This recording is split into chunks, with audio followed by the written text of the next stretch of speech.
We told you in a previous video how Saudi Arabia wants to leave behind once and for all its addiction to oil and become a nation similar to Dubai or Abu Dhabi. In this video, we're going to look at the country in more depth in order to get an idea of just how this mission to get free from oil is going.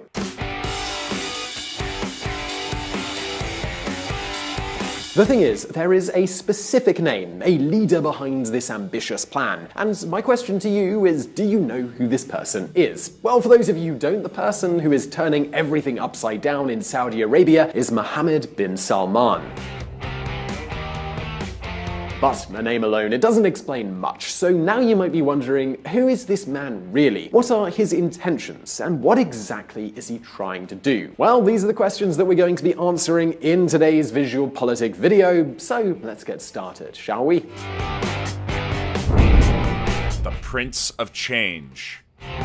He might only be a little more than 30 years old, but Mohammed bin Salman is already one of the most powerful people in the world, and he controls more money than we could ever possibly count. Formerly, well, he is the Minister of Defense, Deputy Crown Prince, Second Deputy Prime Minister, Chief of the Royal Court, and Chair of the Council for Economic and Development Affairs. So what does all of this mean? Well, it kind of means that Mohammed bin Salman is in control of, well, everything. He's got complete control over the country's oil, over the massive financial reserves that have been accumulated over the years, and also over Saudi Arabia's massive defense budget. So today, the power of the prince is practically total. And hey, well, this isn't something normal either. Never has such a young man had so much power before. Up until now, the norm was for the country to be controlled by seniors of 80 or more years who were very reluctant to go for any kind of change. But all of a sudden, change is underfoot because what Mohammed bin Salman is trying to do with Saudi Arabia is turn it into a new United Arab Emirates, a country which the prince has an enormous amount of admiration for. Later, we're going to see just how he is doing this, but for now, you need to bear something in mind. The youth of the country cheer bin Salman as the savior of the kingdom, and this is a country where half of its population is less than 25 years old, and so in a country like that, it's pretty important. But so now you might be wondering, where does this man come from? How can such a young man have so much power? Well, he's the son of the current king. But wait just a second before you exclaim, well, of course he is, because you need to know that being the son of the king in Saudi Arabia wasn't always such an important thing. In fact, for now, bin Salman is not even the heir to the Saudi throne.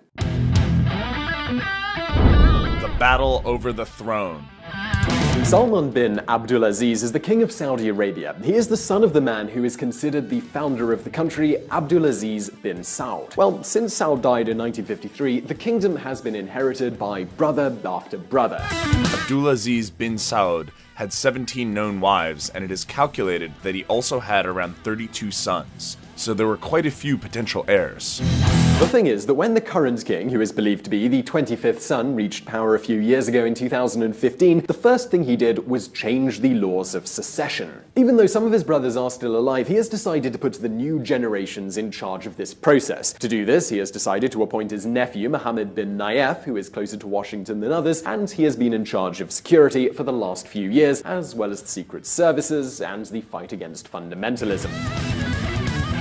However, it seems like young Mohammed bin Salman, the main character in this video, it seems he's not very happy about that, and it seems that he is taking aim at the throne. He wants to be the future king of Saudi Arabia. So his eagerness for reforms could be explained as an attempt to gain popularity. In fact, that is what most analysts currently think, and well, it does make sense. The fall of the price of oil has given Mohammed bin Salman the opportunity to aim for the throne, which is something his father obviously supports. If Saudi Vision 2030 starts showing good results, bin Salman will be in a better position to ask for a reward and become potentially the new heir to the throne. However, there are a few problems on the road ahead, both for bin Salman as well as the country. On the one hand, there are problems inside the royal family. Bin Salman has made a lot of enemies who accuse him of being power-hungry. On the other hand, his father, the current king, is quite old, 81 years, and he seems to have some memory issues. So this means that there are two possible scenarios ahead. If the current king lives for many more years, the prince, bin Salman, will be able to consolidate his power. However, if the king doesn't live so long, the current heir, bin Salman's cousin, could become the new king and wish goodbye both to the prince and his Saudi Vision 2030. But the reality is that this is how monarchies work. But I'm pretty sure that some of you by now are probably thinking, well, this is all fascinating, Simon, but why should I care what happens in Saudi Arabia? Well, you should care, and probably more than you think. Saudi Arabia is still the biggest oil producer, and it is also the most important and influential country in the Arab world. An evolution towards openness for this country could be something very positive for the world, and for now, the planned Saudi Vision 2030 seems to be the only opportunity for the country to progress and evolve. But now that we've said that, what exactly is the plan for this country?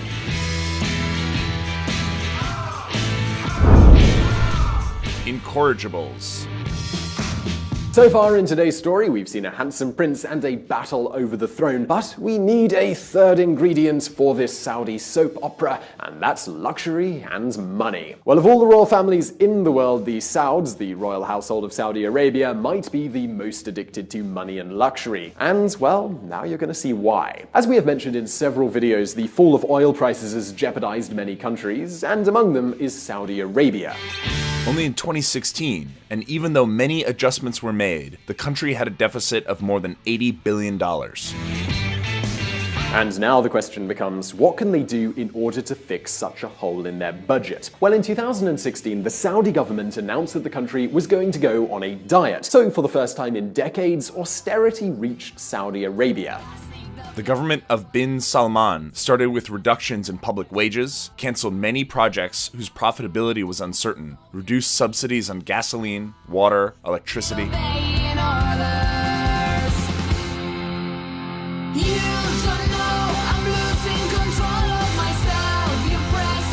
This was a pretty huge shock for one of the most subsidized economies in the world. I mean, up until now, dear viewer, oil had helped pay for everything in Saudi Arabia. However, hold on for just a moment because, well, that's not the whole story. Under Salman's rule, princes still enjoy many material privileges. The subsidization system hasn't changed for the royal household. Take a look at this. The King of Saudi Arabia has ultra-luxurious palaces all over the world that are available to him. In Marbella in Spain, he has El Rocio, a palace inspired by no less than the White House. But I mean, it's gotta be pretty boring, right? To have to go to the same palace all the time. I mean, how tiresome. So, last summer the king built a new and gigantic palace in Tangier in Morocco. The palace has its very own hospital, and here the king gets French seafood delivered direct from France. But I mean, hey, what's the problem with chartering a few airplanes so the king can eat some nice lobsters, right? Oh, and by the way, when the king of Saudi Arabia travels, he travels big. In his last tour around Asia, in 2016, the king traveled with 1,500 people, and he took with him 2 Mercedes-Benz S600 limousines. In order to carry it all, 27 planes had to be used. Yes, so it seems that this is what the royal family considers austerity. And the prince, our main character, he's no different either. During holidays in France, and at the same time oil prices were falling, Prince Salman saw the yacht of the Russian magnate Yuri Shefler. It was love at first sight. He sent an assistant right away in order to close the deal. Salman bought it for $550 million US. So now you know how the family likes to live, and well, they are quite a big family. Some estimations indicate that the Saudi royal family has around 15,000 members. The government has evaded the question of membership numbers, but even low-end estimates put it at about 5,000 people. And we're talking about people who live thanks to the public budget and have all kinds of privileges. They are paid impressive salaries, they have access to hospitals, which are essentially 5-star palaces, and they do profitable business with the government. They have incredibly luxurious and honestly rather incredible lifestyles. And the reality is that that is very, very expensive. According to estimations from the US government, since transparency is not a tradition in the royal family, they spend about $2 billion every year in order to keep up their sumptuous lifestyles. But some other estimates indicate the royal family takes over 1 million barrels of oil a day, which is 10% of the national production. The progress of Saudi Vision 2030. Despite all of this, the transition of Saudi Arabia planned in Vision 2030 keeps moving forward. Saudi Arabia designs a city of entertainment almost as big as Las Vegas. But the truth is that it is moving slowly. And for the time being, Saudi Arabia is regaining better relations with the United States. In fact, Donald Trump's first international visit as the US president was to Riyadh. But yes, in order to achieve that, the Saudis had to sign some pretty big checks. Trump signs the single largest arms deal in US history with Saudi Arabia, worth $350 billion. And this has to be added to the billion-dollar contracts they already have with some of the largest companies in the United States. And it all has a target in mind. Saudi Arabia wants to reinforce the protection it has from the US to defend from possible enemies such as Iran. We're actually going to be discussing this special relationship in a future video, so please do not forget to subscribe. But leaving the US aside, in the last few months, Saudi Arabia has set the world's largest fund for technological investments. They have $100 billion available to invest. Furthermore, the country is eliminating many restrictions on foreign investment, and some projects are being already discussed. Some of these have already been put into motion, such as theme parks, huge hotel resorts, and even nuclear power plants.